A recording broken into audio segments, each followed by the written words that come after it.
It's hard to imagine the Knicks offense functioning better than it did last night in Milwaukee. Latrell Sprewell soared, and he was joined by Allen Houston for this inspired, athletic, and most creative performance. In fact, it was a trio of 20-plus scorers completed by Larry Johnson's rugged inside moves. While they were doing their thing, Chris Dudley in for Patrick Ewing was doing his.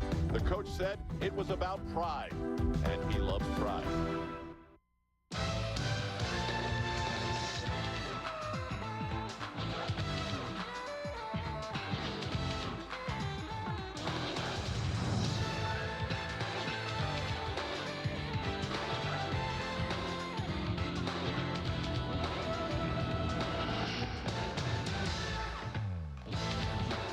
MSG is the network for New York sports, and we welcome you live to the world's most famous arena.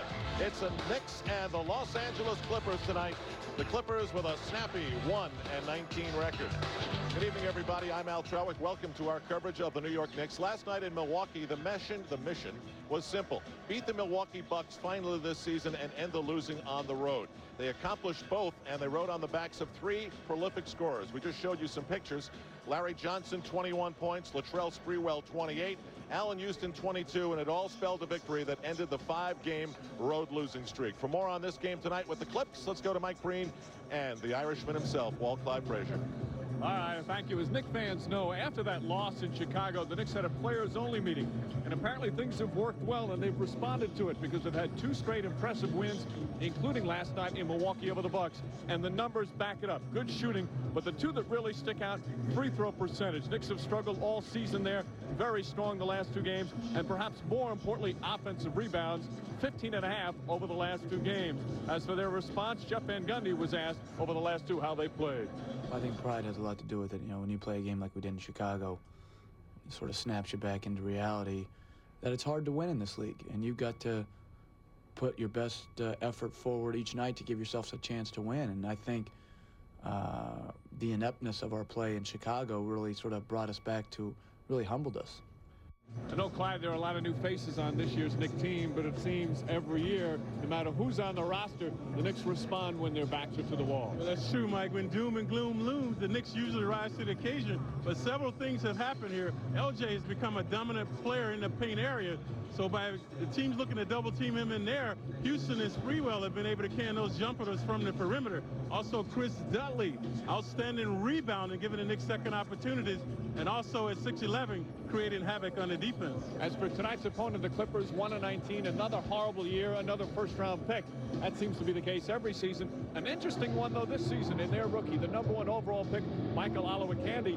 Olowokandi's got some potential. We say that a lot about the Clippers, but this guy really does. Well, he already has a good nickname. They call him the Candy Man. Very new to basketball, somewhere like Hakeem. So his forte is blocking shots. He's a 7-footer. Watch the tenacity there. So he's also developing a good post-up game. So this man, 270 pounds, and he could be a problem in there for the Knicks. And you look at his numbers. Remember, he missed training camp. He was also on the injured list with a sprained ankle, so he's just still learning the NBA game, but he's had some impressive outings for the LA Clippers. And I know this may sound like a coach, but in the last 5 games, the Clippers have played some pretty decent basketball, beating Sacramento, losing to Portland in overtime, and barely losing to the Lakers. The Knicks will try not to have a letdown. Starting lineups and opening tip-off when we return.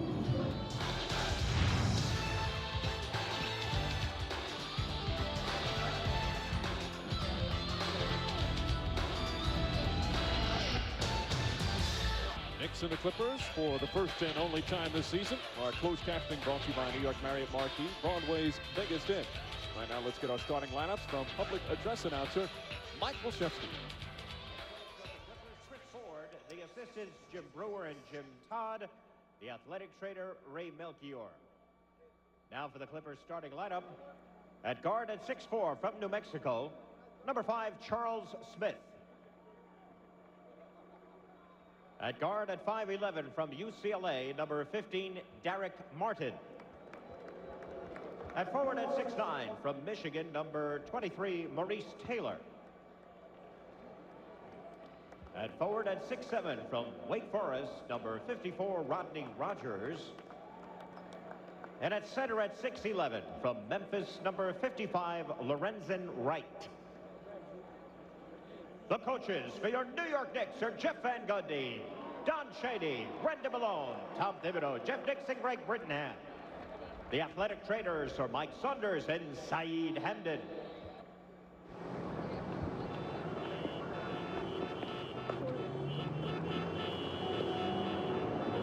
Let's go, baby. We on the floor, baby. Next year, baby.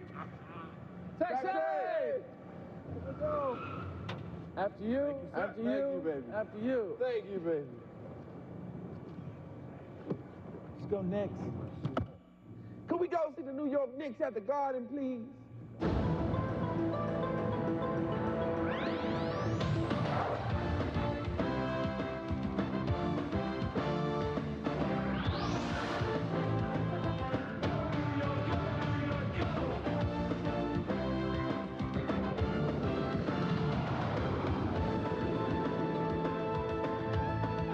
And now, please welcome your New York Knicks. At guard at 6'6" from Tennessee, number 20, Alex Houston. At guard at 6'2" from Florida State, number 21, Charlie Ward. At forward at 6'7" from UNLV, number 2, co-captain Larry Johnson. At forward at 6'9" from TCU, number 40, Kurt Thomas. And at center at 6'11" from Yale, number 14, Chris Dudley. Obvious loose New York Knicks team, Clyde, feeling pretty good after the 2 wins, and you don't want to see signs of relaxing. I don't care if it's the LA Clippers. Anyone could have a letdown and lose to anyone on a single night. Right, and that has been a perpetual problem for the Knicks, playing down to a team like the LA Clippers. But like everybody else, the Knicks have dominated this team, especially at the Garden, winning 10 of the last 12. They saw the Clippers starting lineup. Oliver Candy is not part of that, the rookie from Pacific, but he'll get a lot of minutes, and he'll be pleased to get those minutes because he is loving coming to Madison Square Garden. I've played here before. I've heard, so much about it, and you guys are right. It's the most famous arena in the world. And we got into town yesterday, and we drove right past it, and I was like, wow, Madison Square Garden. So it'll be a real treat for me to come out here and play. I already told my friends, back in England, to switch on to satellite, and they'll probably be up at about 2 o'clock in the morning watching. But it'll be a real treat for me, my family, and my friends all over the place. So I can't wait. I hope I don't get too nervous, step out there. That's some genuine excitement. He said his friends in England. He was raised in England, born in Nigeria, and then went to college in Pacific in the United States. But he is very pumped up to play here. It's, as he calls it, the world's most famous arena. Yeah, he's lucky Ewing isn't playing. He probably would have told his friends, don't tune in tonight. So Ewing missing his 6th game, not dressing for the 5th in a row. So Chris Dudley gets another start. Ewing still with a left Achilles tendonitis. There is a chance that perhaps Ewing will play later this week, on Thursday against Orlando, maybe Saturday against Boston. So Dudley and Lorenzen Wright will jump at center court. Teddy Bernhardt throws it up. Steve Javie and rookie Mark Davis, the other officials for tonight. We're underway. Knicks looking to complete their second back-to-back-to-back sequence this season. And Derek Martin deflects Ward's pass out of bounds. Knicks will inbound with 14 on the shot clock. Ward, a season-high 6 turnovers last night, so he has to protect the ball. His shoulder feeling much better, according to the Knicks training staff. The last 2 games, Mike, I've been thinking, was it last night we played? Allen Houston fouled as he went to the basket. As Charles Smith get it. Smith, a former first-round pick in Miami, traded to the Clippers last year, picks up his first. As we said at the top, even though the Clippers are 1-19, and there's no question they are the worst team by far in the NBA, they've actually played pretty well recently as Larry Johnson hits a 3. Johnson from downtown. Did a few last night, comes right back tonight. Well, LJ finding the range from downtown, 3 or 4 last night, that time uncontested. The Clippers' nemesis has been their lack of defensive intensity, allowing 101 points, the most in the league. That's Derek Martin. Sherman Douglas is their starting point guard. He's on the injured list with a groin injury. 8 on the shot clock. Taylor, Lorenzen Wright, going right at Dudley. Shot clock down to 3. Flips it up with the right hand. Larry Johnson tips the rebound to himself. Quick outlet, Houston. Knicks will try and run. As Clyde mentioned, this is not a good defensive team. And Houston a three. So the Knicks, who were excellent shooting from three-point range last night, hit back-to-back ones to start tonight. Good hounding defense by Ward, keeping Martin on the perimeter, keeping him out of the paint area. Smith with Houston on him. Up top, Martin. Rodney Rogers goes down low to Mo Taylor. Dudley altered the shot. Larry Johnson a rebound. It's been the kind of play Chris Dudley's come up with in the past several games, getting the starts with Ewing out. Yeah, he stayed out of foul trouble. He's been a nemesis for the opposition. 5th straight start for Chris Dudley. Houston kicks it out. Ward. Charlie Ward, an open three. That's good. It's 3 for 3 from downtown to start the game. So LJ straight on with the hoop. Houston on the right elbow. This time Ward on the left elbow. Well, Chris Ford's probably upset with 2 of the 3 shots. They had all the time in the world to put it up. Rodney Rogers misfires. Kirk Thomas and Houston fighting for it. Thomas comes away. See, the Clippers also a weak offensive rebounding team. The Knicks not giving them second opportunities. Thomas back to work, thrown away as Rogers picks it off. Good anticipation as the Knicks turn it over for the first time. Good idea, but they were too stagnant on the play. They saw it coming. There's Wright. Misfires. Ball knocked out of bounds. And last touch by Maurice Taylor. Clippers only 2 players averaging in double digits. Taylor and Murray. Murray not starting the game. Where is he? He's very prolific. Always plays well against the Knicks. Chris Ford's tried a lot of different lineups. Wants to play the young guys a lot. Obviously, they're not going anywhere this year. See what guys can do. Larry Johnson fallback, uses the glass, doesn't go. Dudley, the offensive rebound. And wisely throws it back up top. Dudley had 5 offensive bounds last night.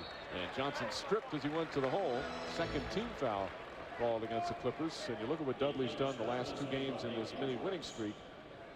And 12 rebounds. Has also had a chance to put the ball in a hoop a little bit. Yeah, had a season high 7 points in 1 game and 13 bounds in another. And how about 3 for 4 from the line?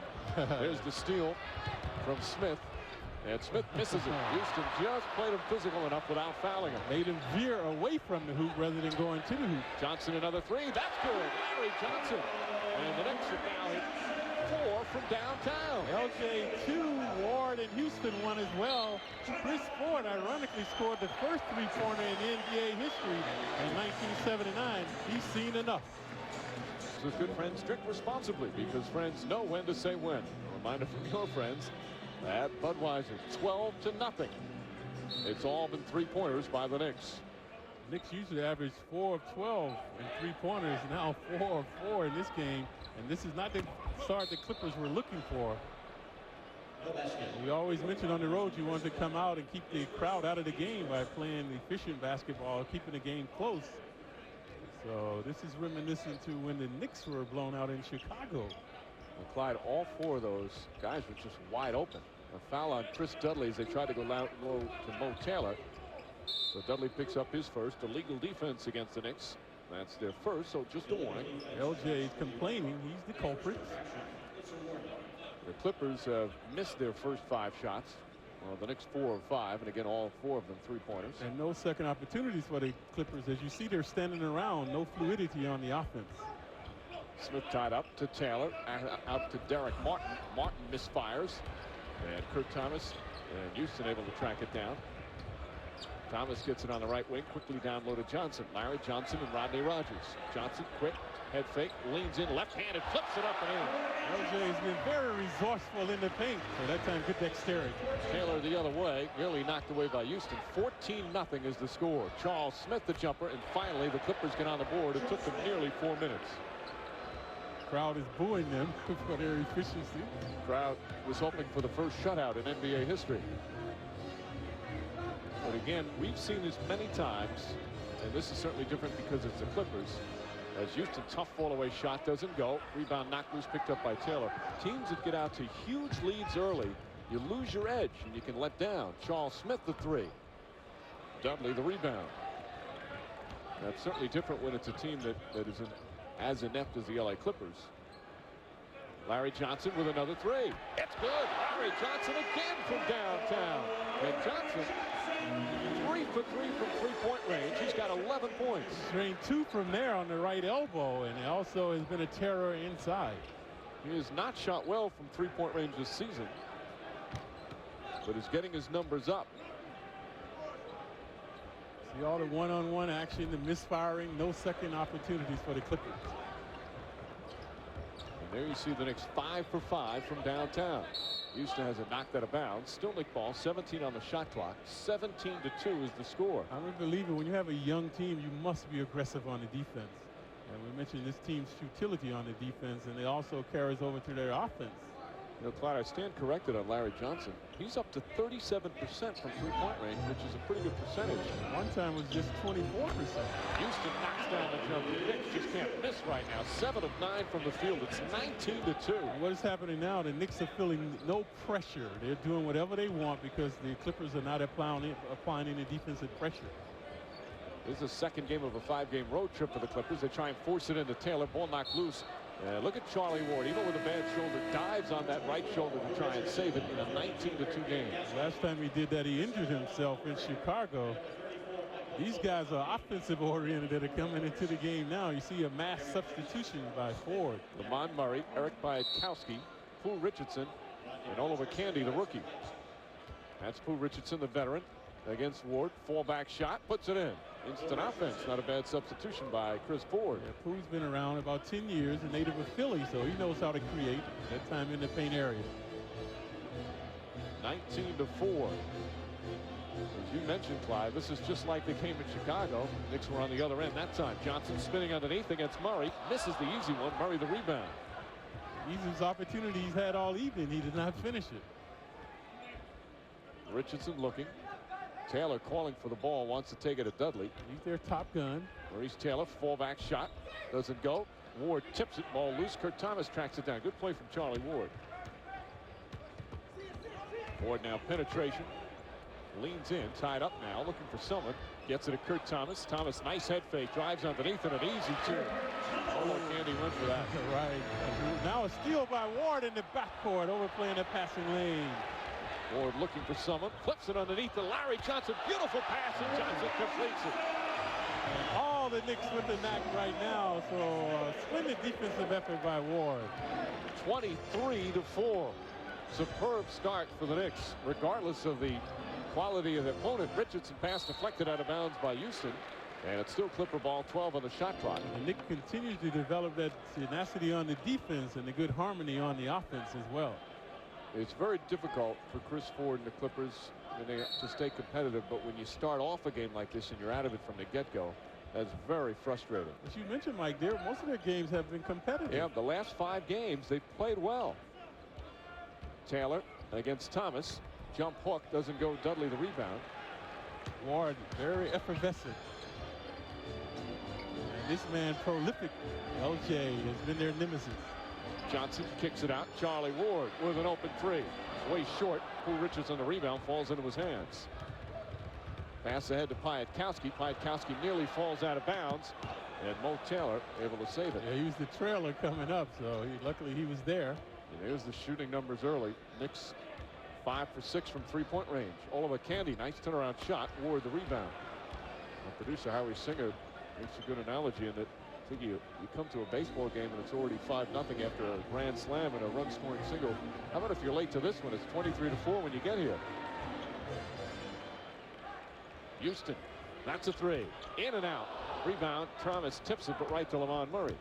Murray, very exciting player. A lot of shake and bake with him. And Murray with a beautiful play puts it in. It's 23-6. Yeah, Murray has a lot of razzle-dazzle at 6'7", former #1 pick by the Clippers from California. You can say that about maybe half the players in the NBA. Former #1 pick of the Clippers. At one time, right. Or they played with the Clippers. They used to say that about the Knicks. Houston drills another one. Allen Houston now with 7 points. It's now 25-6. Houston with the pristine jumper tonight. Murray looking for Taylor, who's posting up Thomas. Dudley goes to help out on defense. Richardson with a fake down low. Oliver Candy. He's got a very good jump hook. There it is. And it gets the roll. And the best sky hooker in the world was working with him this summer, Kareem Abdul-Jabbar. That is his real move that the coaching staff wishes he'd take more. Jump hook is superb, but he's still learning.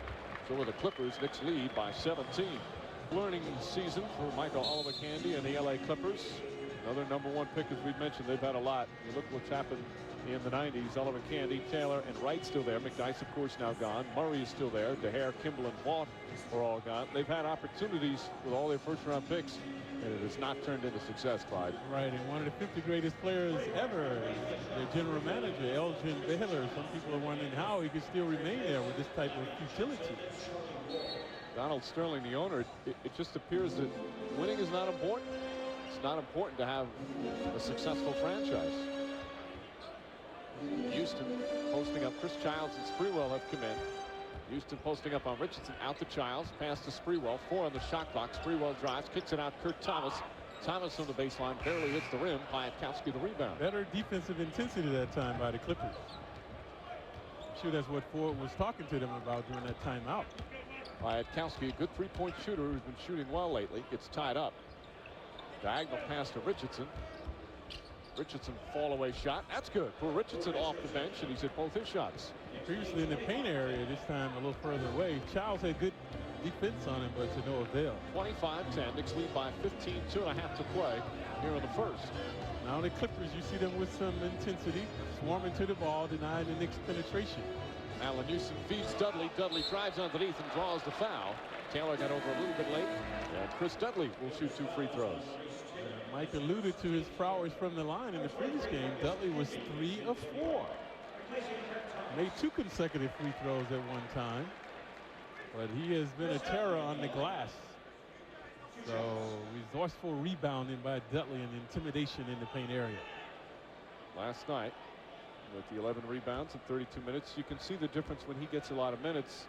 It just plays much better. Look at that free throw. He had 2 perfect ones last night and another one here tonight. Swishing them through is Dudley. Now he has the confidence, folks. That's all. Free throw shooting is just confidence and practice. He practiced them often, and now he has the confidence as well. Yeah, I don't know when the last time, certainly not as a Knick, but I've seen him hit 4 straight free throws like that from last night tonight. 27-10. Knicks lead by 17. It's amazing that we're talking about 4 in a row is a big thing, but for Dudley it is. Taylor misses it but draws the foul. Marcus Camby picks up his first. So Marcus, the previous game, did not score. An aberration for him. He'd been one of the Knicks' most efficient players in the last 5 games. So he is still their leading shot blocker with just under 2 per game. Hasn't played a lot in the last 2. 15 minutes last night, 16 minutes against the Hornets. He would have played more against Charlotte, but he took that whack in the head by Dudley as Taylor hits the first one. Taylor was talking earlier. Now, Maurice Taylor, their second-year man, first-round pick out of Michigan. He was talking earlier how it's been tough because there's about 6 or 7 players on the Clipper roster who are free agents after the season, and he felt that there was a lot of selfish play. Guys trying to pad their stats to try and work out to get a free agent deal and get out of town after the year.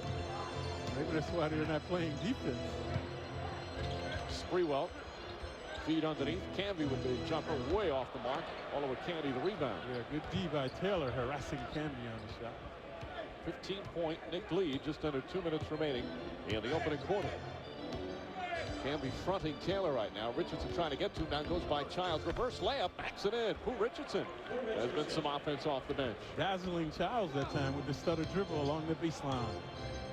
27-14. Knicks are up by as many as 19. Clippers win a mini 8-2 run. See, when teams get back, it's not their offense, it's their defense that's propelling them back. And Childs goes right back at Pooh Richardson and answers. So no strong side defensive help that time, similar with the Knicks when Pooh went along the baseline. Richardson doesn't have the quickness that he used to have, but still a guy with a lot of experience. Oliver Candy. Dudley knocks it away, but a reach-in foul. That's going to be the 3rd team foul against the Knicks, and for Dudley, his 2nd. Candyman must protect the ball with his body that time, left it exposed, but Dudley overzealous with the foul. And Herb Williams will enter the game for the Knicks with Dudley picking up. The crowd loves it. And Herb has not played in the last 8 games. He's only played in 2 games this season, but the crowd loving it. So Dudley sits down. Williams has only played 8 minutes so far this year. Maurice Taylor, fall away. Nice shot from Mo Taylor, and it's 29-16. Yeah, Mo right in the paint, so the Knicks must keep them out of there. Clippers, after starting out horribly, have hit their last 5 from the field. Pass deflected by Oliver Canby. The rookie had it, lost it. Canby gets it now. Kicks it out to Herb Williams. The baseline jumper, well short. Richardson ahead to Piatkowski. Nice pass inside to Taylor. Little fake and jams it in and a foul. Bo Taylor with a chance for a three-point play. Some dazzling moves by Taylor. Previously in the paint with a jumper. And now watch this play. Nice look inside by the Clippers, and Mo with the dupe. They get Herb up and coming around with the ferocious stuff. Childs picks up his first foul. 29.7 remaining, and the Clippers put together a little run here after falling behind by 19. Taylor, their top gun, averaging 16 a game, propelling them back into the game. A 13-4 run. It's a 10-point game. Childs kicks it out. Sprewell fakes the jumper, now pulls up off the dribble and puts it in. Good poise by Spree, not taking the first shot. And if you are a good player in the NBA, you take the shot you want, not the one that defense dictates, and that's what Spree did that time. 12-point Knick lead. Final seconds here of the first. Shot clock is turned off. Lamont Murray trying to post up Sprewell. And a technical foul has been called on Chris Childs. I think it might be a taunting technical. I didn't hear him talking. That's rookie official Mark Davis who made the call. It's Childs' second technical of the year. Childs has had a wonderful season, but this continues to vex us. And it should him with the arguments with the officials about fouls. The thing is, he started the year and said he was going to not talk to officials. He wasn't going to argue. He's going to be better about dealing with officials, and he hasn't done it at all. He's not kept on his promise on that. And picking up his second technical. At least the Knicks in personal fouls, 77 entering this game. In a game like this, I mean, what even enters your mind to start getting involved, either talking to the refs or something else. A block shot on Taylor, but a foul. Taylor showing us some stuff. This guy is very elusive inside now, creating mayhem for the Knicks. Canby picks up his second foul. And Knicks again jumped out to a 19-2 lead. Watch Taylor goes into the glass, to the paint with gusto. Previously he was in there with the dunk shot, and now back at the line looking for two. Taylor 6'9", but is quick for a big man. Yep, about 250. There's 0.4 of a second remaining, so the Knicks will just have time to heave it down the court and flip it up. He's not only a big man, he uses that body and that muscle when he goes to the hoop. Not a finesse player. He's showing a lot of hustle and muscle in there. Good free throw shooter as well. Lead is 10. Canby inbounds, and Childs will hold it, and that will end the first quarter. Childs again, instead of just going to the bench, talking to Ted Bernhardt now. 15-6 run for the Clippers in the final 3.5 minutes of the first quarter. And after the Knicks open up with a 19-point lead, Clippers slice it to 10.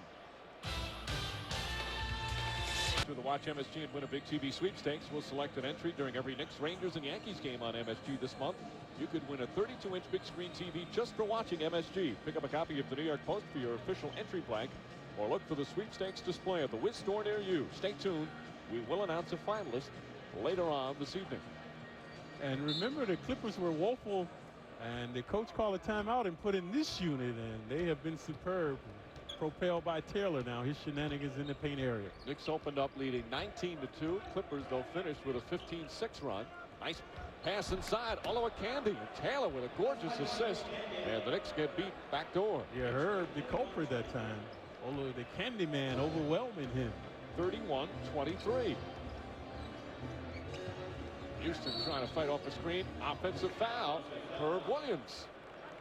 And just as he said, the Knicks get the big lead, and they've lost their edge a bit. Here come the Clippers right back. The Clippers exuding the confidence now. Herb with 2 consecutive blunders. Watch the inside pass, and the Candy man can. Oliver Candy fighting through some screens. Herb Williams trying to front him once again. Clippers are trying to go over the top. Oliver Candy backs in. Here's the jump hook. Way off, and a foul call. They're going to call a foul on Herb Williams again. Herb baffled and befuddled now. Things unraveling for him. Previously allowed the Candy man to go inside with a dunk. Then he was charged with a movement violation, and now another foul on Herb. But the rebound was already secured when the whistle. Very late call. That's what Herb Williams isn't like. Oliver Candy had missed a shot, and the rebound was secured, and then they called the foul. Herb, the oldest player in the NBA at 41. Looking like it right now. So they're trying to take advantage of Herb, but not a dubious stat for Herb. He's much admired by me, and I'm sure many players in the NBA. If you can stay in this league for 18 years, that's quite an accomplishment. So Marcus Camby picks up the loose ball foul on that one. That's his third. Larry Johnson will return. Charlie Ward's going to come back. Allen Houston will sit down along with Camby. Fatigue not a factor here. The Knicks just inept. 31-24. Knicks lead by 7. Opening minute, second quarter. Taylor, a couple of foot fakes, back out Richardson. Taylor, most of his damage has come from the right side. Now spins, nice move, and banks it in. There's Mo Taylor now with 11 points. He's shown a full repertoire of swoops to the hoop, some nice passes, and harassment on the D. Clippers going back to the first quarter. They're on a 20-6 run. And the defense again, they tighten up their D. Larry Johnson nearly lost it going across the lane. Now tries to go back the other way. He's double teamed up top to Childs. 2 on the shot clock. Ward has to put it up with the shot clock expiring. Doesn't go. Taylor the rebound. So Richardson has brought some stability to the backcourt. Taylor lobs it in. Sprewell on the steal. Not a smart pass from Taylor. That time a poor angle. He was straight on. Need a diagonal pass. Ward, nice feed to Sprewell, and he lays it in. Good break. That time in transition by the Knicks. Normally the turnovers, just like with second opportunities, teams come right down and capitalize. So a good dish by Ward to find Spree. Knick lead at 7. We've played 2 minutes here in the second since Chris Ford put in the substitutions after the dismal start. It's 24-14 Clippers. Oliver Candy misses the jump hook. Herb Williams the rebound. Sprewell against Murray. Sprewell falls back now on the baseline, knocks it down. Latrell Sprewell with 6 points. He's 3 for 3 from the field. Spree propelled him last night with 28. Season high, Knick high for him as well in his hometown of Milwaukee. Knicks back up by 9, and a whistle away from the ball. Chris Childs called for another foul. And a timeout on the floor. 2.5 gone by in the second. Knick lead is 9. Point lead for Jeff Van Gundy's Knicks. Early in the second quarter, our American Express Atlantic Division standings. Knicks now 13-9 overall, and 3.5 back of division leading Miami. And they're the Clippers at 1-19. But as we said, they've recently beat Sacramento, took Portland to overtime before losing, and lost in the final minute to the LA Lakers. That's all in their last 5 games. Mo Taylor, promising young players, played well, draws the foul, shot doesn't go, and Larry Johnson not happy with the call, but he picks up his first. Good hang time by Taylor that time to get into the paint. LJ was there, Beckton contesting the shot, so Taylor was able to hang in the air longer than LJ to draw the foul. So Taylor right back there. Taylor 11 points already. Last year was his rookie year. Rarely started, only 3 starts all season, averaged about 11 points per game, and this year you look at him, he's averaging 16. Superb shooter from the line, 79%, but missing that one. He was the 14th overall selection back in '97. Only 3 years at Michigan, so still young, just 22 years old. He's come on with the flourish this season. Superb moves inside, good strength, agility, good passing ability. Looks like the consummate player. It's the second one, 35-27. Knick lead is 8. Richardson putting pressure on Ward. Sprewell wanted the ball, got it, quick shot, doesn't go. Taylor another rebound. He had made his last 2 shots. Ward sticking now on Richardson. There you see the Clippers numbers after the horrible start. They've hit 8 of their last 9. Got a mismatch in there. Good D by Childs, but now he's overzealous and charged with a foul. And his 3rd foul, so Childs will go to the bench for a while. And the Knicks are in the penalty, folks. We're in the second period. So Hayakowski at the line. Childs, as he kept looking back at the official, it's Mark Davis, the rookie official, who hit him with a technical earlier. Hayakowski hitting the first. This team, excellent free throw shooting team. Hayakowski 86%. Taylor was 79. So the Knicks in foul woes, and this could hurt them. But that's to take away some of their intensity on the defense. Yeah, Knicks already in the penalty 3 minutes into the second quarter. That's where Jeff Van Gundy's talking. And we've said it over and over again. The Knicks are a good defensive team in a half-court situation, but you can't defend a free throw shooter, obviously. That's where teams are scoring the 2 points against them. The Clippers D has taken away some of their moving and grooving on the offense now. Johnson back to Sprewell, and Sprewell called for travel. Yeah, good job by Murray standing right on the baseline to force the turnover by Spree. 4th turnover. And Van Gundy certainly can't be happy with what's happened after the great start. Knicks came out, if you're just tuning in, they hit their first 4 shots from the field, 3-pointers, as Lamont Murray is short. Charlie Ward. Knicks went up 19-2, but the Clippers have stormed back. Sprewell gets fancy left-handed, and he draws the foul. Yeah, nice wheeling by Spree behind the back to the left side. So good transition by Ward as well to push it up to find Spree. Watch the missed shot, and Ward is keeping his head up. Spree's in transition.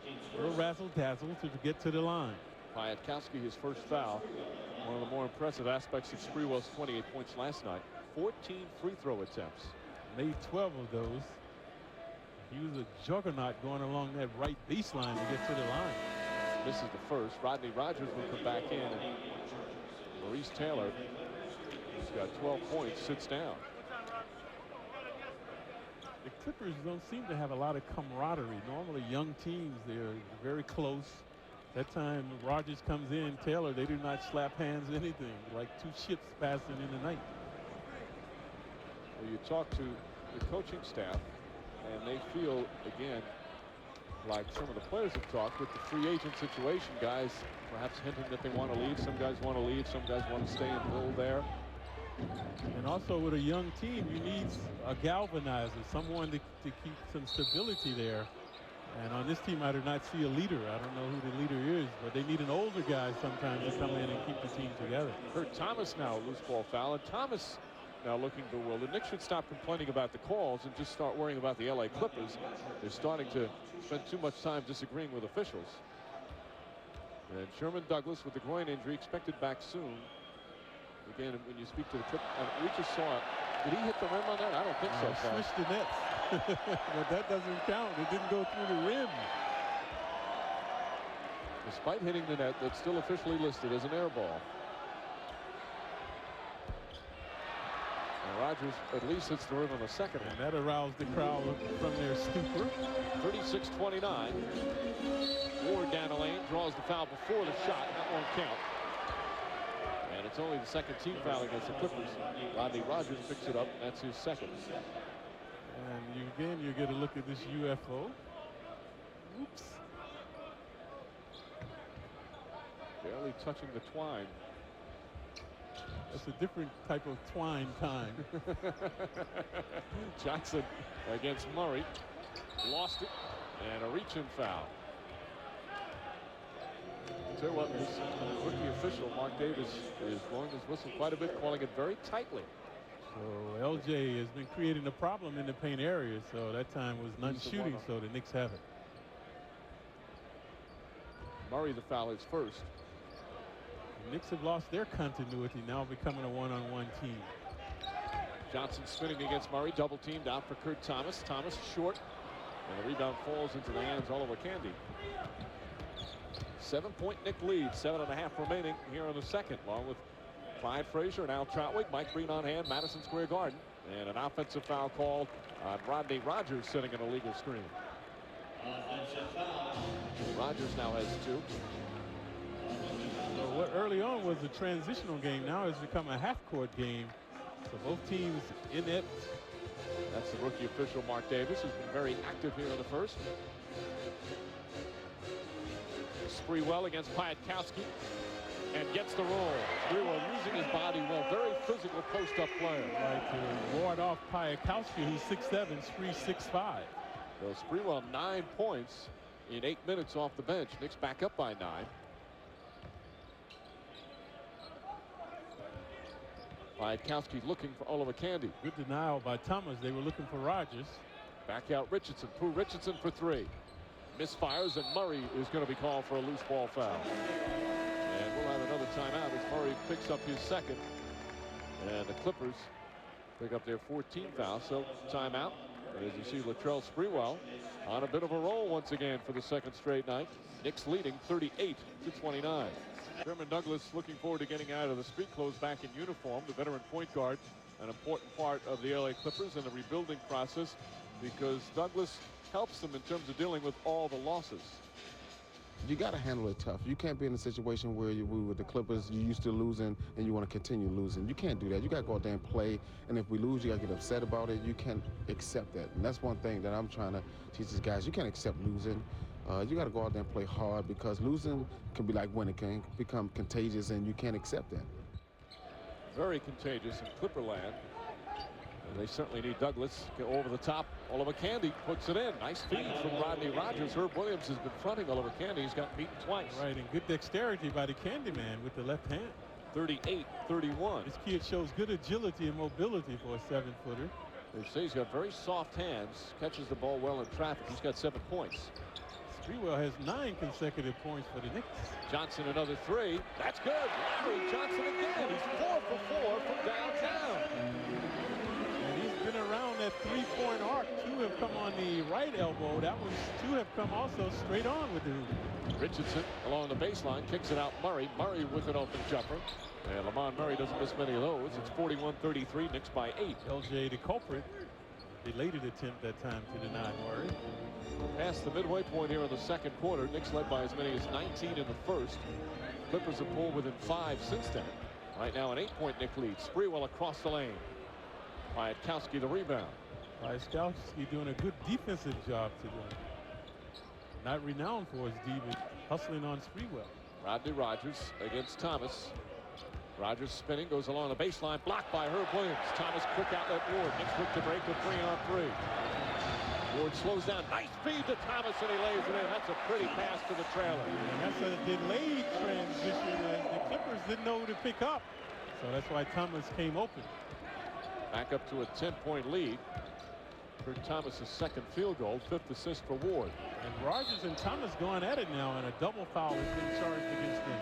So Rogers will pick up his 4th, and Thomas will pick up his 2nd. On a double fouls, though, you don't shoot anything. Yeah, they were kung fu fighting, using the forearm and the elbows there. Doesn't count as team fouls.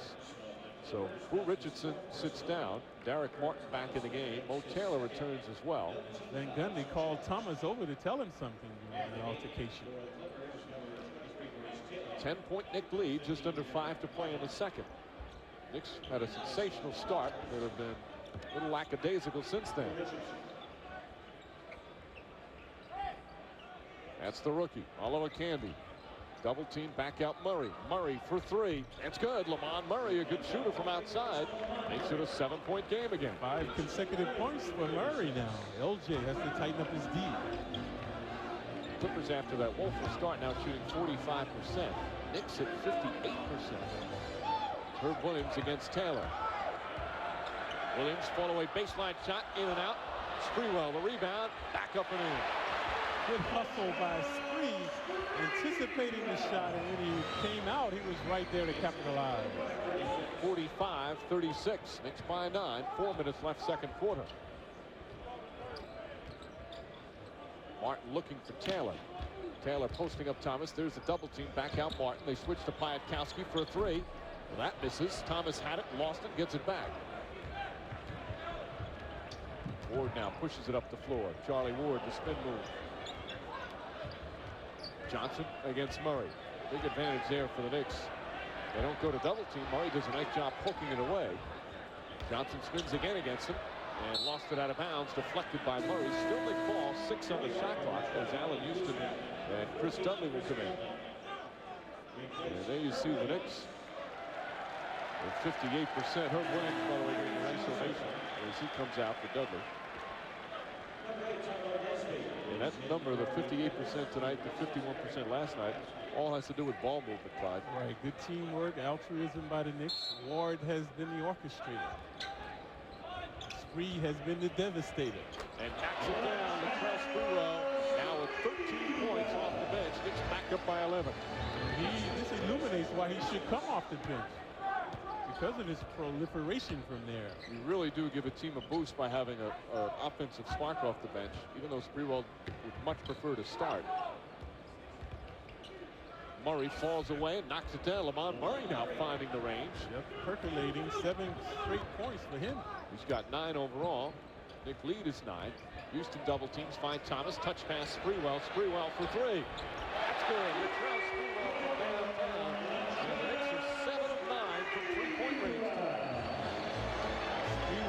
galvanizing them. So he's had a magnificent run here in the second quarter. 14 of his 16 in the period. Knicks by 12.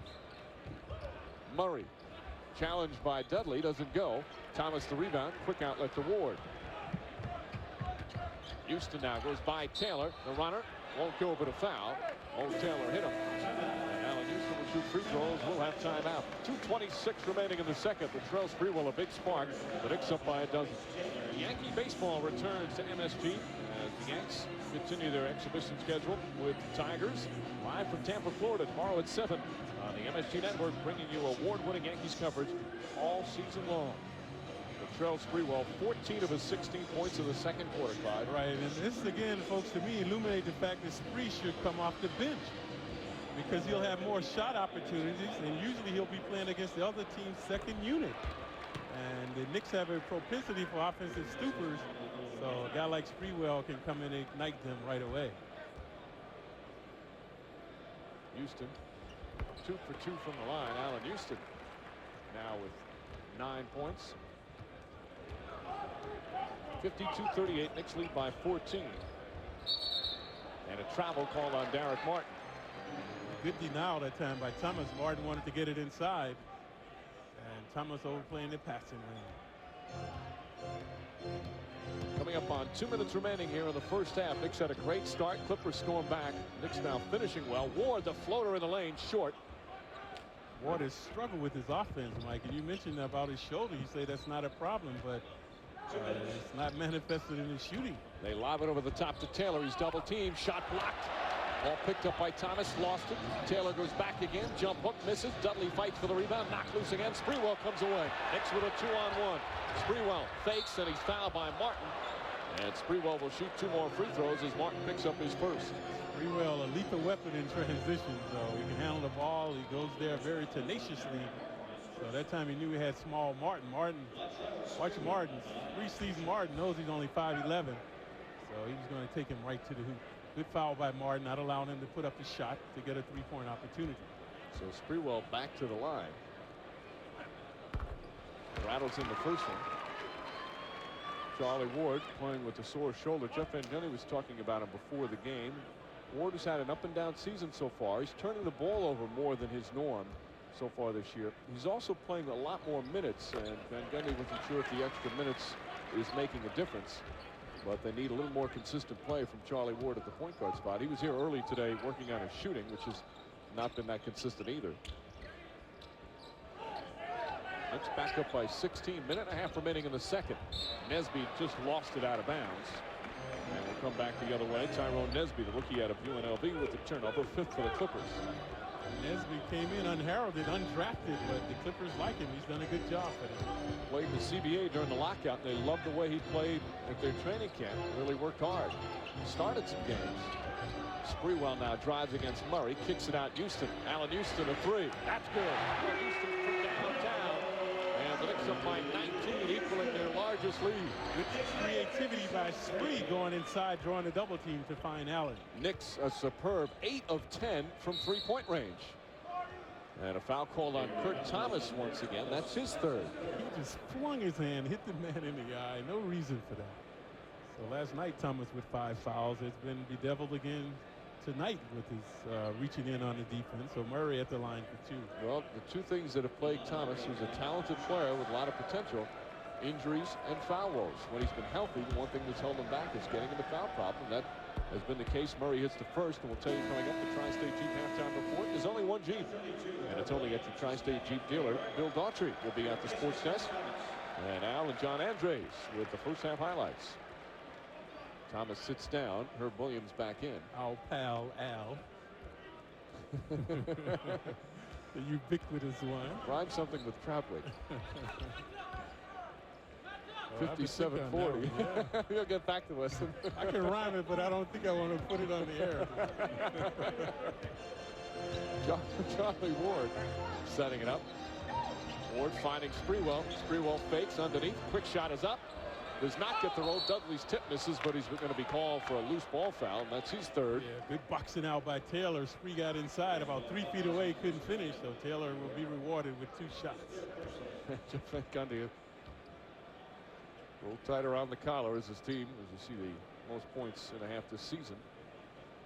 The Knicks getting 57, still a little time to go. But he likes the way the team started, but was very concerned with a letdown. And he was the first one to point out the Clippers and the way they've been so competitive in the last 5 games. The Knicks have been in foul woe since 8 minutes remaining in the second quarter. So the Clippers have been able to capitalize. Taylor, an excellent free throw shooter. So he has one more coming. 22nd timeout. You know, you say tight around the collar. Jeff Van Gundy gets that way about every game. It has nothing to do with the report the other day about his job. He just takes losing as hard as any head coach or any coach that I've ever seen. While we have a moment, tell you about what's coming up tomorrow on Fox Sports New York. The Nets at home to face the Mavericks. Tip off at 7:30. On Metro Guide, the Devils and the Oilers 9 o'clock face off in Edmonton. Then on Thursday, the Knicks and Magic. Big game here at the Garden. 7:30 start on MSG. On Friday, Rangers with another big game against the Sabres, also at 7:30. And later on, Islanders and Vancouver live on Fox Sports New York. But as we were saying, Clyde, he really takes losing hard. Yeah, he's weathered this adversity well, rejuvenating his team. And they did that by playing a very aggressive defense and becoming a more cohesive unit on the offense. Taylor hits the free throw. 57-42. Taylor with 14 points to lead the Clippers. There's time remaining here in the first half. Sprewell, Houston spots up, fakes the 3, drives underneath, kicks it back out. Latrell Sprewell for 3, way off the mark. Allen Houston tracks down the rebound. Houston looks up, sees how much time is left. Got a mismatch now. Against Lorenzen Wright, the 6'9" forward.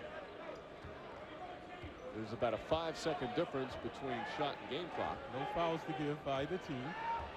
Houston now makes his move. There's the double team he wanted to draw. Sprewell has it. Penetrates inside. Stripped but fouled. Derek Martin tried to knock it loose, as did Murray. So what's happening now, folks? People playing D with their hands, not their feet. All Martin had to do was slide along with Spree, and he would have denied his penetration into the paint area. Martin, his second foul. 8.8 seconds remaining. Not a good opportunity there to come up with the steal by Martin, so a foolish play. Sprewell hits another free throw. He's 77% from the line this season, which is his, what you look at his career, right around where he is normally. He's 79% for his career. Only 36% from the field, but has been fantastic from there tonight. And he's got 20 points already at halftime, 18 of them in the second quarter. Final seconds. Martin lost it, picked up by Houston. Houston ahead to Sprewell. He's got to put it up quick, flips it up there. And there's the buzzer, ending the first half. Knicks started off strong, then had a bad stretch where the Clippers got back into it, but they finished very well here in the second quarter, led by Latrell Sprewell. Sprewell with 18 of his 20 in the second quarter. Knicks lead at 59-42. We'll be back with more on Al Trautwig after this timeout. Up 17, halftime here on MSG at the world's most famous. I'm pretty psyched. I may have snuck in the background of a movie that was shot here moments ago starring John Leguizamo. It's called King of the Jungle. In the scene, he steps from the crowd trying to show his dad that he's got a little something special. And after being attacked by security, will save the moment and hit the layup. Trust me, it's going to happen. Here we go. Oh, it was take 3. Sorry about that. Meanwhile, on the flight from Milwaukee today, Mike Breen and Walt Clyde Frazier didn't say one word to each other. Could be a problem there. Mike? We're both sleeping. You know, I think we get a movie credit thanks to that. Because we're in the building, you know, as we look at the numbers. Impressive ones for the Knicks, again from the field, again from the free throw line, and again in the rebounding department. Right, every aspect of the game they are excelling. And the turnovers, only 5. So the Knicks on the top of their game tonight. You know, Clyde, speaking of movies, remember a few years back that movie Extreme Measures, we went in and we recorded some radio call on that movie with Hugh Grant, and we were in there for about an hour. We recorded about 20 minutes worth, and then the movie comes out, and I think we were on for 3 seconds, and they talked over the entire time. We wound up on the cutting room floor. There's Larry Johnson, another strong first half. 16 points for Johnson, 12 for Allen Houston, and 20 for Latrell Sprewell, making it a tough start for Chris Ford, but his team down 19-2 responded, came back within 5.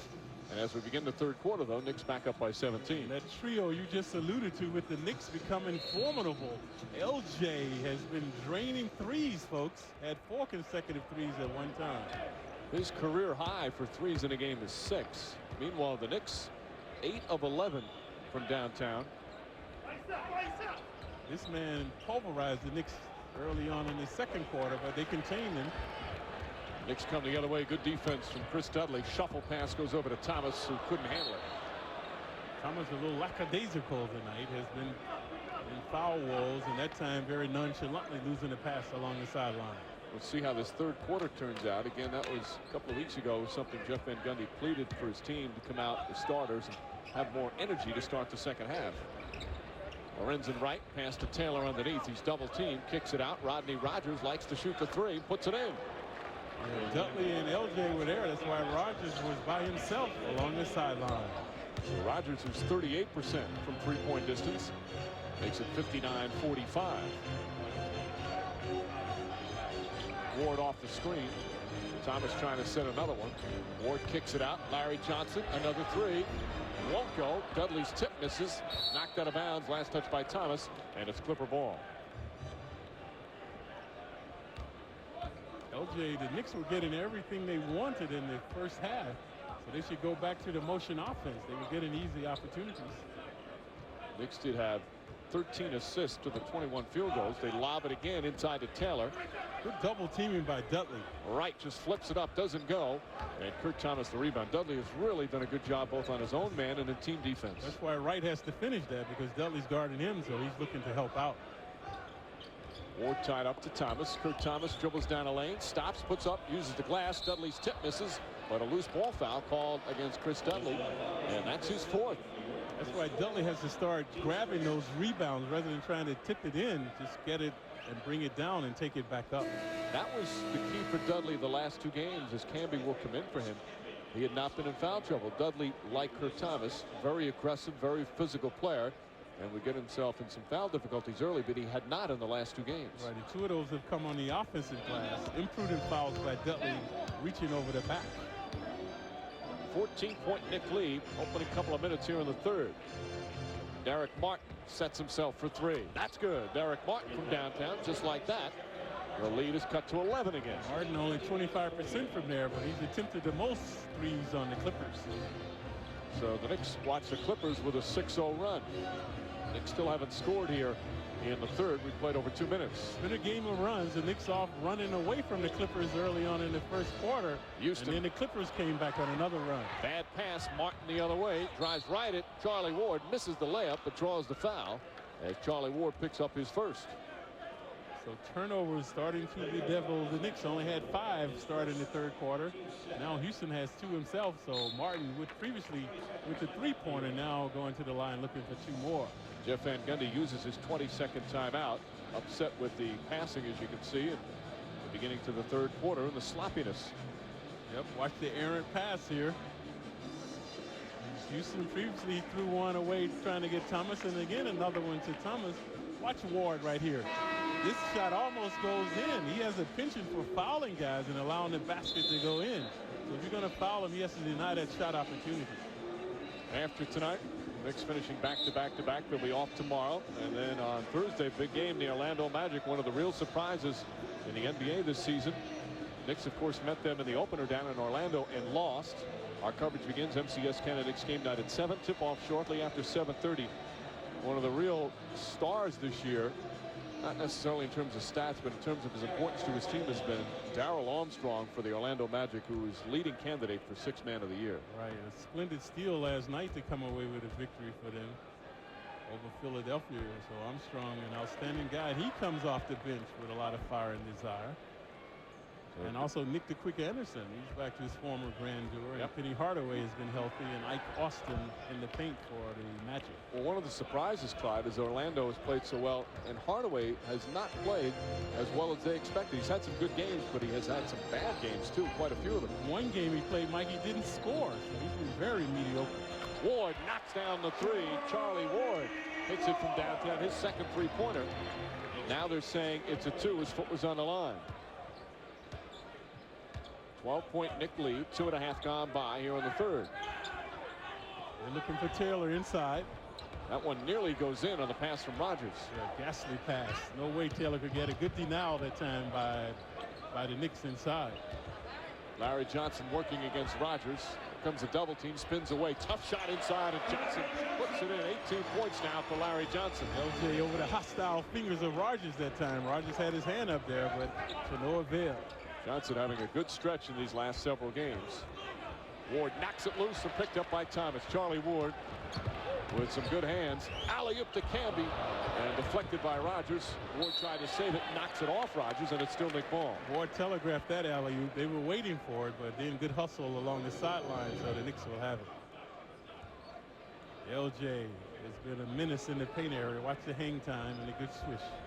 He hits those shots from very difficult angles, and he's rarely on balance. He's very off balance when he shoots them. Houston, feed down low to Thomas. Nice fake on Lorenz and right. And Kurt Thomas knocks it in. And the Knicks back up by 16, courtesy of a 6-0 run. Excellent utilization of the glass by Thomas. Whenever you're diagonal with the basket, it's a good time to make the shot. Tyrone Nesby tied up. Wright gets it. Feed inside to Taylor. Taylor blocked but fouled. And Mo Taylor will go to the line. See if they call it on Camby because he's been in some foul difficulty, but Larry Johnson gets it. That's his second. Good swarm in Nick D. They've been trying to feature Taylor inside. The Knicks would hear none of it. Previously, Ward came up with the steal, but this time Taylor would not be denied. Now, Larry Johnson did something just there. I don't know if that affected the call, but Camby and Johnson were both in the vicinity, and both could have been called for the foul. As soon as the whistle blew and the foul was made, Johnson raised his hand because he had less fouls. He only has one personal as opposed to Camby's 3. Just a little intangible in terms of being a teammate, making sure he got the foul, being aware that Camby had more fouls, and to do the best thing for the team there. And that's the, the cohesiveness we've mentioned about the Knicks, and also playing very smart basketball these days. They really capitalize on mismatches. 14-point Nick Lee. Nearly 4 minutes gone by in the third. Johnson against Rogers. Rogers does a nice job poking it away. LJ did not protect the ball with his body. Rogers down the other end. Looking, ball deflected by Kurt Thomas. Houston picks it up. Knicks with a 3-on-2 if they hurry. Houston across, and he's fouled on the pass off. Trying to get it down low to Larry Johnson. Let's go back to that play after the foul call here, Clyde. LJ showing some savvy. You see both of them were there, as Mike alluded to, and LJ right there saying, I'm the culprit. Trying to protect Camby, who has 3 fouls, and then Rogers another poor pass, and Houston coming down, getting into the paint to draw the foul. Houston hits the free throw. That last foul called on Derek Martin. That's his third. Allen, the Knicks' best free throw shooter, about 86%. And the Knicks now as a team, Clyde, 11 of 12 from the line. And they have improved there overall from the line as well. The Knicks up to 69% now. Nesby. Houston on him. Isolation. Nesby drives along the baseline. Hits the side of the backboard. Camby quick outlet to Ward. Ward looking for the fast break. Camby gives it right back. Camby again. Camby on the soft pull-up. Uses the glass. Doesn't go. Rogers the rebound. Got to get it higher up on that square. You got to get up to the top of the square. It was a little short that time. 16-point Nick Lee. We played nearly 5 minutes here in the third. Martin kicks it out. Nesby. Rogers, he'll try another 3. Rodney Rogers, his second 3-pointer of the quarter. Yeah, he's had 2 turnovers, redeeming himself this time with the 3-point shot.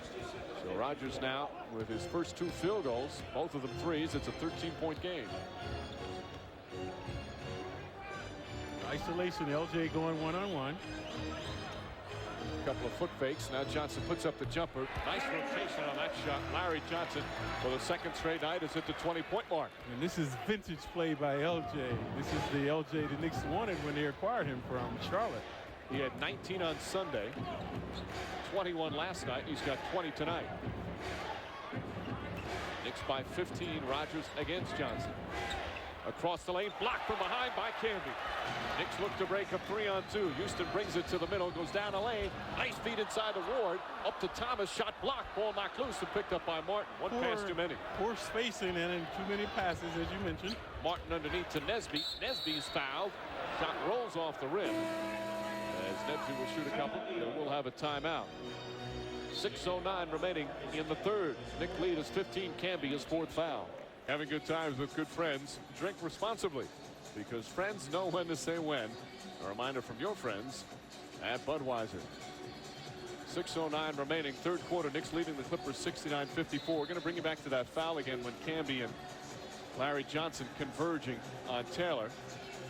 And watch Johnson, as we said, he put up the hand to make sure the foul was called on him. But watch Camby, because Camby was right there and really fouled too. Camby ready to put up his hand, looks over at Johnson and says, no, no, no. Let Larry take the call. In the old days, folks, that's what you had to do when you committed a foul. You had to raise your hand on the court, but then they outlawed that. Why, Mike? You're the official here. I don't know why they stopped doing it. Yeah, they just stopped it. I guess, you know, with just the officiating becoming more complicated, now you make sure you go to the scores table, you give the numbers, you say the numbers, so it's more has to be direct, whereas I guess guys put up, you know, wrong guys can put up the wrong hand and confuse the score. That happens sometimes too. Well, I'm sure it's happened quite a bit. Houston with three. That's good. Allen Houston from downtown. The next 9th three-pointer of the game. And Houston just slowly draining and painting them from there, so nobody contesting his shot. 17 for Houston. The Knicks record for most threes in a game as a team is 15. Knicks have 9 right now. Taylor wants the ball. They can't get it to him. Good denial by Johnson. Shot clock at 5. Derek Martin flips it up there. Nice bank shot from Martin. Martin, the smallest man on the court at 5'11" that time. Nice hooping off the glass. He was scoreless at halftime, but has 6 here in the third. Knicks lead is 14. Sprewell back in the game. Clippers trying to apply a little more pressure on the D now. Sprewell had 20 points in 16 minutes in the first half. 18 of them in the second half. Houston drives, lost it, trying to get it back. Nesby knocks it around. Ball still loose, picked up by Wright. Allen just inadvertently losing it as he drove the baseline. Martin for 3. Doesn't go. Camby the rebound. Not a good shot by Martin. No one back to rebound. Sprewell on the pull-up. Latrell Sprewell, excellent shooter off the dribble. And the Knicks lead back to 16. Free in his element, just running and gunning now. Clippers in a little trouble here. The Knicks starting to get a big lead. Lorenzen Wright had it and lost it. That's why I didn't call it travel. Didn't have control. Nesby fires in a 3. Houston all in the paint area when he released it from 23 feet 9 inches away. Tyrone Nesby, the rookie from UNLV, makes it a 13-point Knick lead. I see why they like this kid. Very aggressive out there. Good size, good height. Houston draws the foul on Nesby. Shot doesn't go. Says nice pass to Sprewell. And more substitutions. Oliver Candy, Pooh Richardson, and Murray back in the game now for the Clippers.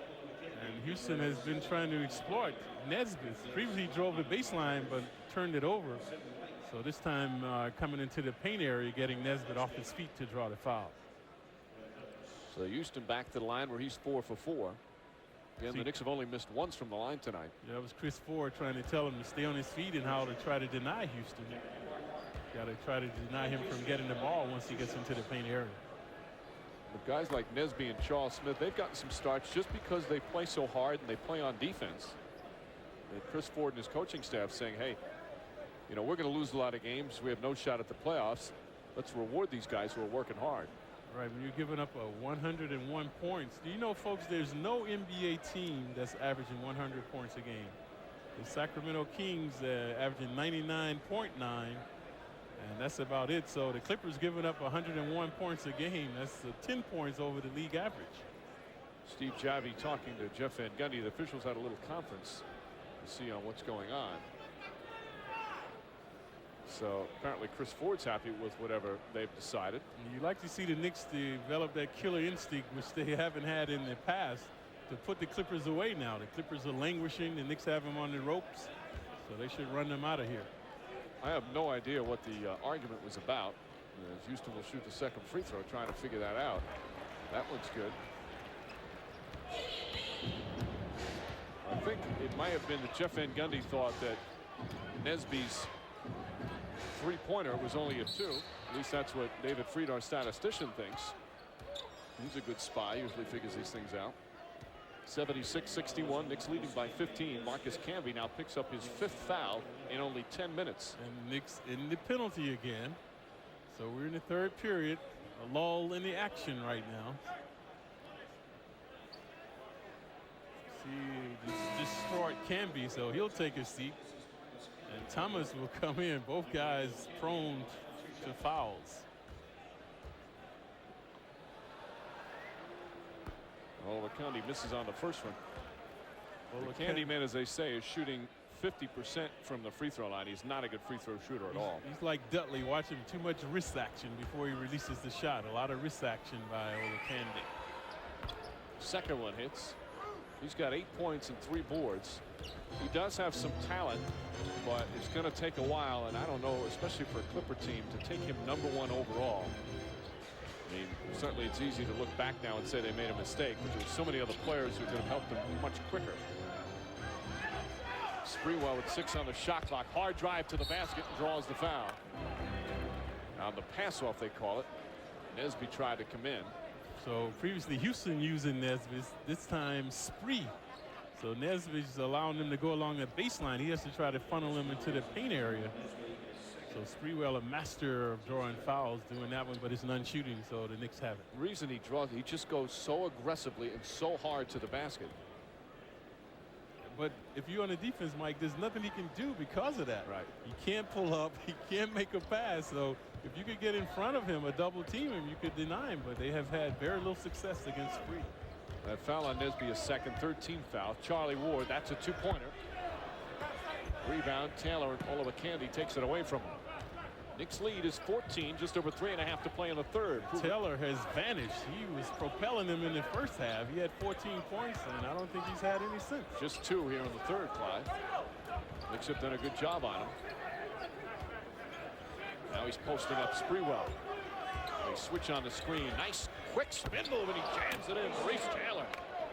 Reverberating rim rocker, and poor D by Spree. Taylor 6'9". No way should he lose the 6'5" Spree along the baseline. He does have quickness, though, for a 6'9" fella, and the lead is cut to 12. Johnson against Taylor. Johnson decides on a jumper. Doesn't go. Olakande with a rebound. And Pooh Richardson. Minimal contact there. Good no call. Murray. That's a 2 from Murray. Lamont Murray puts it in just like that. Clippers within 10 again. Jeff Van Gundy fires the ball at Larry Johnson. He is not happy at all. This is one he'd like to see the team put away and not have to worry about making coaching moves in the fourth quarter. And the team could get some necessary rest. They need some rest. And Nesby on a reach-in foul. Houston did a good job getting the shot off, so he'll go to line for 2. Jeff Van Gundy again upset as the ball went out of bounds. Fires it at Larry Johnson. 2 free throws coming up for Houston. Knicks by 10. 31 remaining in the third. Knicks leading the Clippers by 10. Let's send it to Al Troutwig. All right, Mike, I have unraveled the great Nesby mystery. Did he 3 or did he 2? The Knicks thought that perhaps there was a foot on the line, but as we show it, you'll see that clearly it was a 3. So the right call was made. Back to you. And that's what was that delay. Thank you, Al. And these officials are normally correct. But that time you saw Ward having to try to guard 2 guys. Nesby was open as well as Richardson, so the Knicks were swarming on a double team. Clippers making them pay. Let me ask you this. Did you think they were normally correct when you played?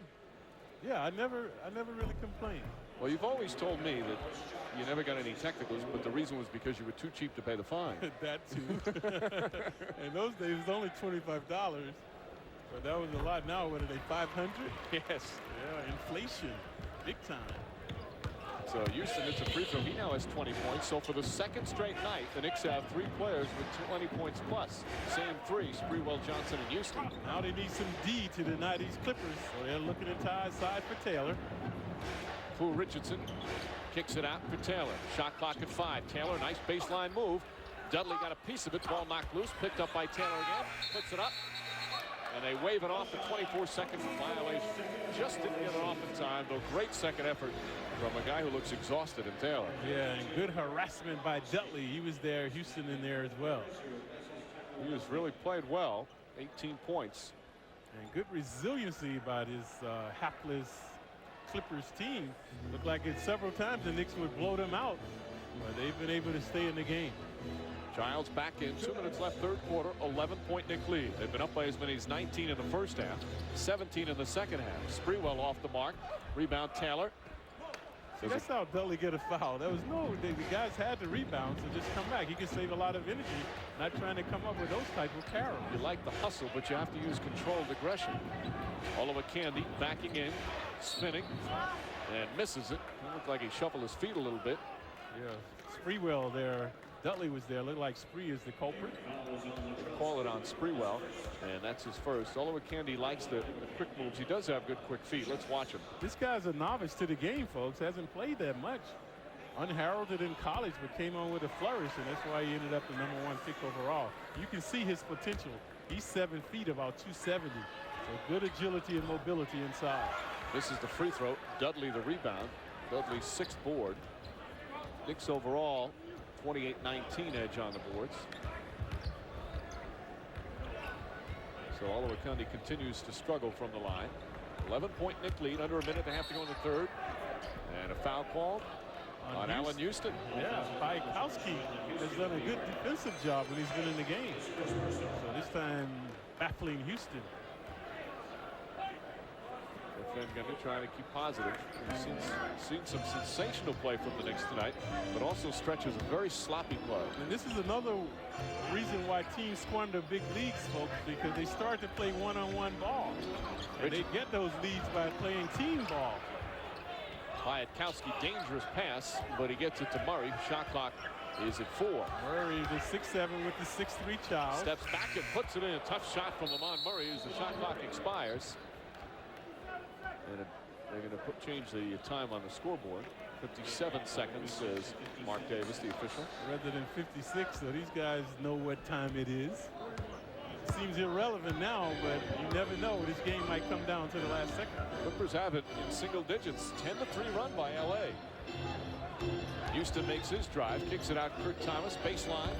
And Kurt Thomas knocks it down. He's got 8 points, 8 boards. Right at his season's average. 11-point Knick lead. There's your time remaining, third quarter. I want to get to Olowokandi. So they have one-on-one. All the players cleared out. There's that jump hook, so effective. He missed a few in the first half, but he really creates good space for himself. And so did the Clippers that time by clearing out the area so the Knicks could not double team. 10 points for the rookie. Knick lead is 9.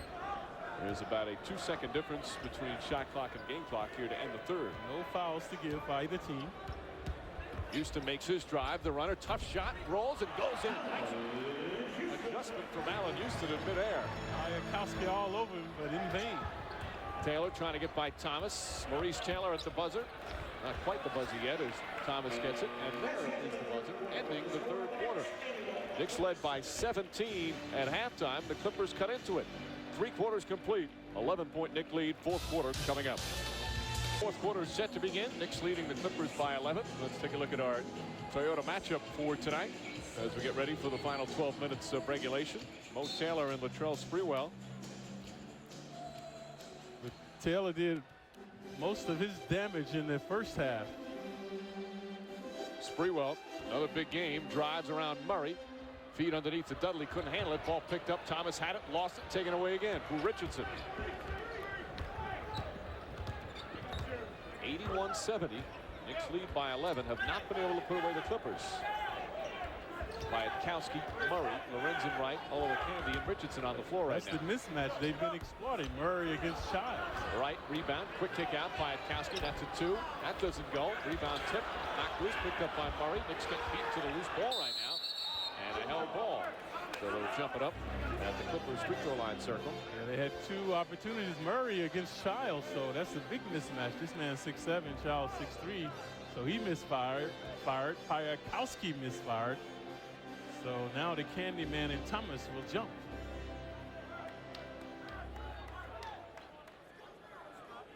Knicks still shooting well, 54% from the field. So now they get everybody in the right positions. Allen Houston finding something amusing out there, as is Murray. Thomas just hit it too hard, knocked it out of bounds, and it's Clipper ball. Yeah, right to the Knick bench again. Van Gundy, a former point guard at Nazareth College, coming up with the carry. Here you see the shooting Clippers at 44. They lob it in, not a smart pass off Olowokandi. Murray throws it away. Yeah, poor angle, and plus the Knicks were waiting for it. Both teams with 11 turnovers tonight.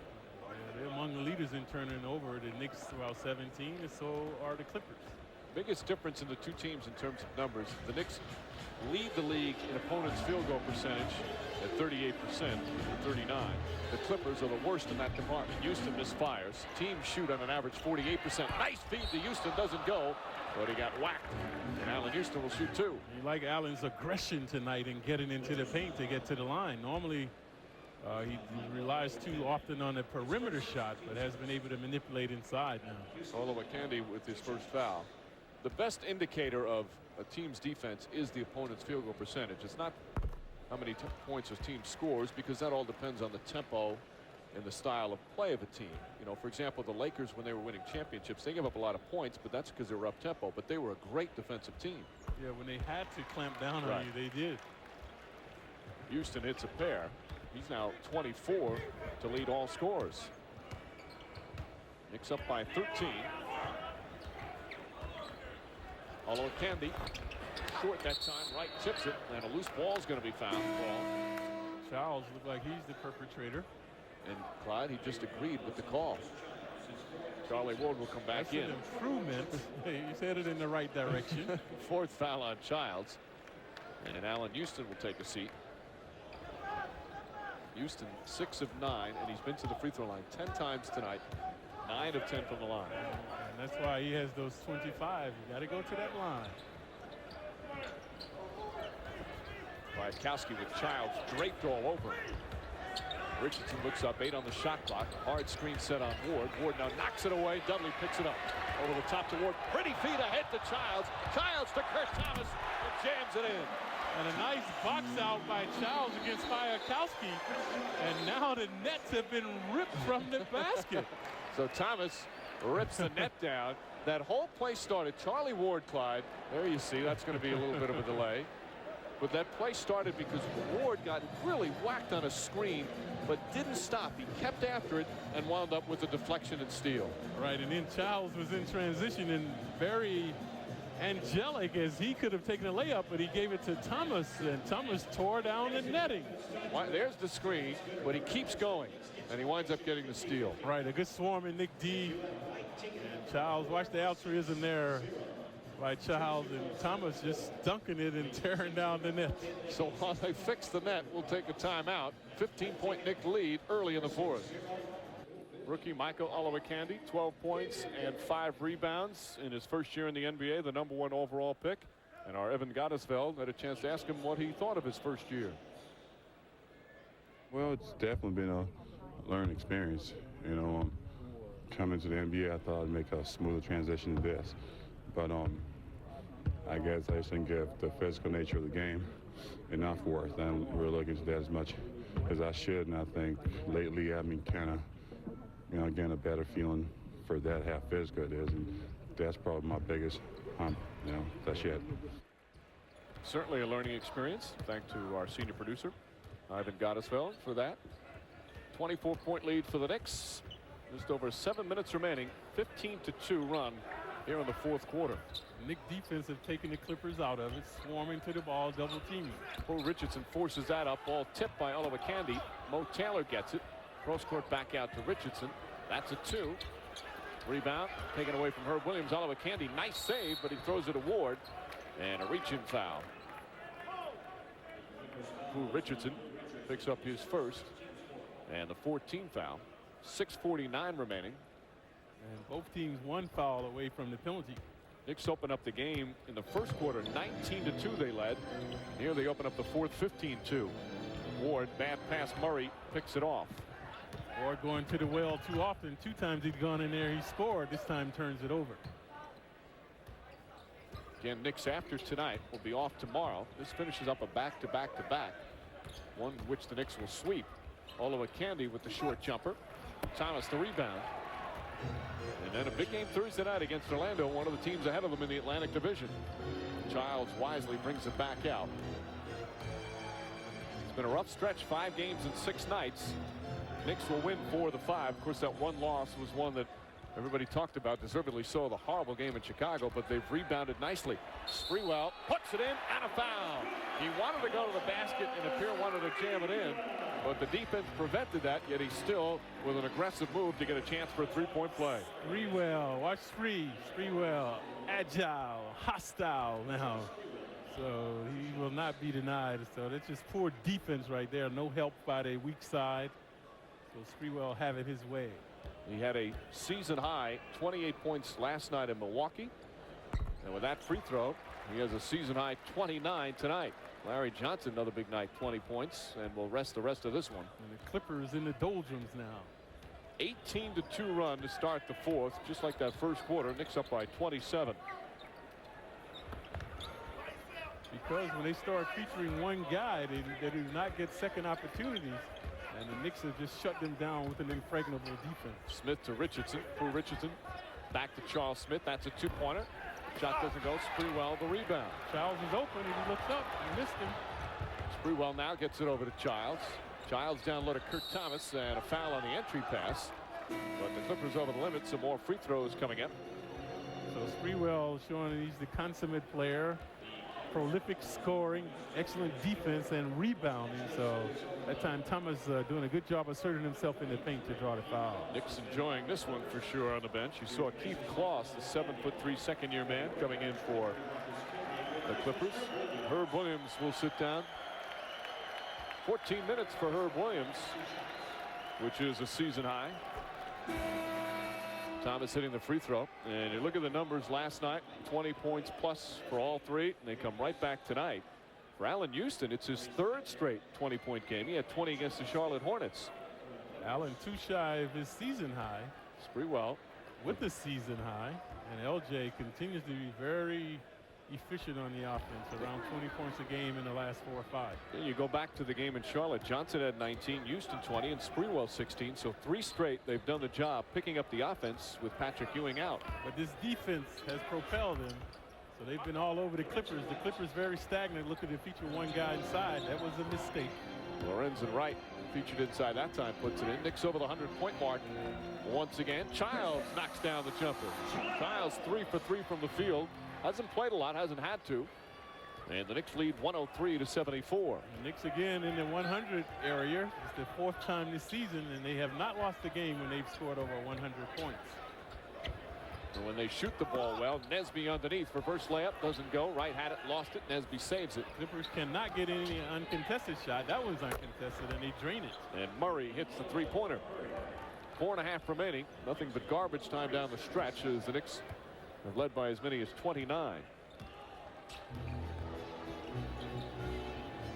Sprewell looking for more. Sprewell just pouring it on, and for the second time this season, the Knicks has scored 30 points. Yeah, Van Gundy should empty his bench now. Ewing had 31. That's the Knicks season high. Sprewell has tied that, and Van Gundy certainly will. Nesby underneath. It's blocked and a goaltend. Marcus Camby called for the goaltend. Nesby makes sure he doesn't hurt himself. Yeah, Van Gundy wants the time. He should get his bench in there now to give these guys a break, meaning the Clippers. And Wingate will be one of those coming in. Knicks with an easy victory tonight, although there's still 4:09 to play here at Madison Square Garden. Knicks leading 105-79, pulling away here in the second half. Our MCS Cannon game summary. And the number that jumps out at you, 59% from the field. But not only field goal shooting, free throw shooting, 3-pointers, and the 3 top scorers coming up big once again, Clyde. Yep, they're becoming a dynamic trio, but the defense, I've been very impressed with their defense. Relentless, unrelenting D tonight. Rick Brunson is in, as is David Wingate. Camby, Ward, and Thomas. Ward on the leaner. And he got fouled from behind with 3:47 remaining. And that's Ralph Lawler, who's been the voice of the Clippers for 20 seasons, and he just called his 1,500th Clippers game. A wonderful milestone for Ralph. You can tell he's from the Stone Age. Look at how he's announcing. He doesn't have the headphones, has the microphone. Yep, that was back in the old days they used that, and he never got over it. He does the radio and the TV. You do it what's comfortable, but he does the radio and TV, and that's Michael Smith, the former Celtic draft pick, who's his color analyst. But Ralph's been doing it a long time, stays positive. He's a huge favorite in Los Angeles. We congratulate him on the milestone. Yeah, he and Chick Hearns were. How many games does Chick have? Chick's had about 25 straight years without missing a game. But Ralph, it's different. Hearns had some championships. Ralph has called a lot of losses. Well, he's a masochist. Nesby misfires. Kloss on the rebound. 7'3" Kloss, left-handed. Doesn't go. Ball tipped out. David Wingate picks it up. Look at this 5-on-1. Wingate feeding Rick Brunson, and Brunson misses the layup. Camby's follow is good and a foul. The Knicks had a 5-on-1. How often do you see that?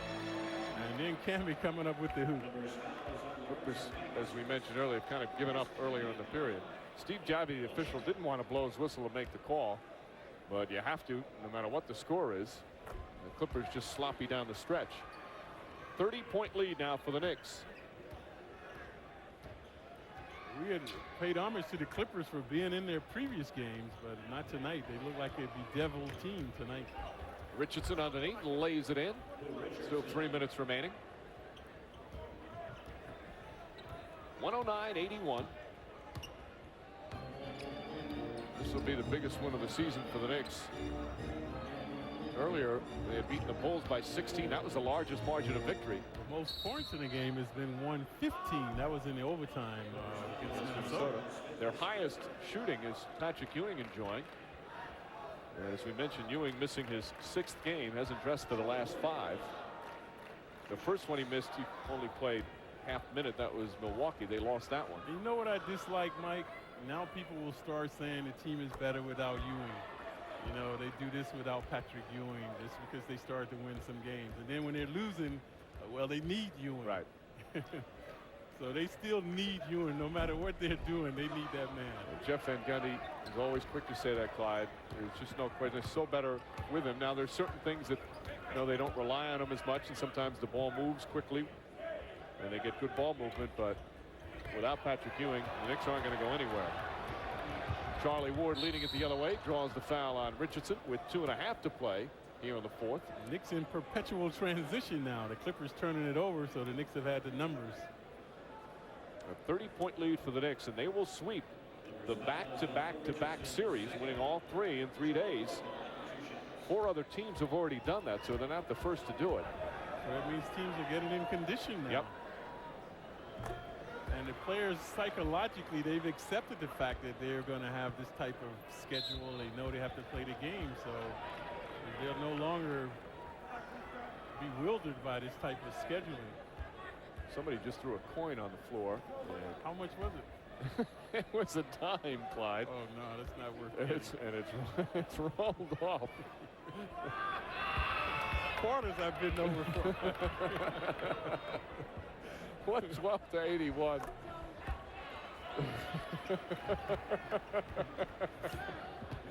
$32-point lead with under 2.5 to play here with a 4. There's Nesby. And this has been their problem, trying to feature one guy, and the Knicks defense just smothered them. Wright puts it in and a foul. A chance for a 3-point play. Of course, the crowd now heading for the exits. And Marcus Camby is fouled out of the game in 13 minutes of action. Now, if you're wondering, the quickest disqualification ever in Knick history is 9. Somebody fouled out in 9 minutes, but Camby in 13 minutes. And this one happened way back in 1948. Paul Noel fouled out in 9 minutes. That was the first Noel? Please let this time wind down. Brunson goes right at Kloss with a block shot. How was it like playing against Noel back at 48, Clyde? It was rough. It was rough. Richardson loses it. Wingate picks up the loose ball, throws it ahead to Charlie Ward.